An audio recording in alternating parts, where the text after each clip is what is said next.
ఇంత రిపోర్ట్స్ చెప్పిన తర్వాత కూడా ఇంకా ఏదో రాజకీయంగా వైఎస్ఆర్ కాంగ్రెస్ పార్టీ మీద తప్పు నెట్టాలనేటువంటి ప్రయత్నం చేయడం అనేటువంటిది మరి వారి తాలూకా విజ్ఞతగా వదిలేస్తా ఉన్నాం. వారు హిందూ ధర్మం గురించి, సనాతన ధర్మం గురించి, భక్తుల తాలూకు మనోభావాల గురించి ఇన్ని విషయాలు మాట్లాడుతూ ఉన్నాడు కదా. మరి ఆయన చేసినటువంటి పాపం ఆయనకి ఎందుకు గుర్తు రావట్లేదు అనేటువంటిది వారు తెలుసుకోవాలి. ప్రజలకి ఇప్పటికే వాస్తవాలన్నీ కూడా తెలిసిపోయినాయి. సిబిఐ ఛార్జ్ షీట్లో ఏం ఫైల్ చేశారో, వారు ఇచ్చినటువంటి రిపోర్ట్లు ఏం ఫైల్ చేశారో, ఈ ఇన్స్టిట్యూట్స్ ఇచ్చినటువంటి రిపోర్ట్ ఫైండింగ్స్ ఏంటో అనేటువంటి చాలా క్లియర్గా ఉన్నాయి.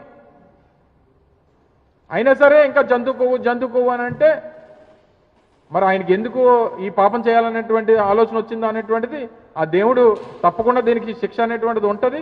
ఆయన చేసినటువంటి పాపానికి ఆ దేవుడు తప్పకుండా శిక్ష విధిస్తాడనేటువంటి నమ్మకం మా అందరికి కూడా ఉంది. Thank you.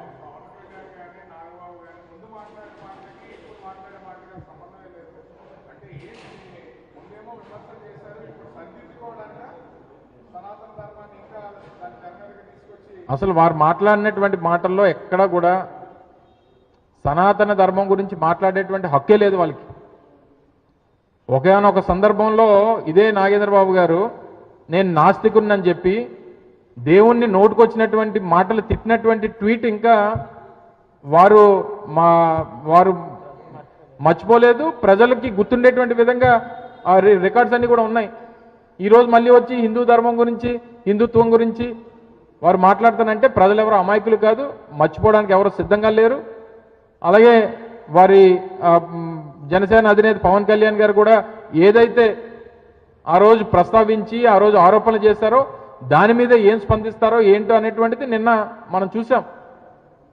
యానిమల్ ఫ్యాట్ అనేటువంటిది ఎక్కడా లేదు అని చెప్పి ఒక పక్క చెప్తా ఉన్నా సరే ఎందుకు దాన్ని ఇంకా ప్రజల మీద రుద్దాలనేటువంటి ప్రయత్నం చేసి రాజకీయంగా వాడుకోవాలనేటువంటి ప్రయత్నం చేస్తూ ఉన్నారో దానికి వారికి ఎప్పుడు కూడా ఒక స్టాండ్ అనేటువంటిది లేదు. ఈ స్టాండ్లు మారుస్తూనే ఉన్నారు.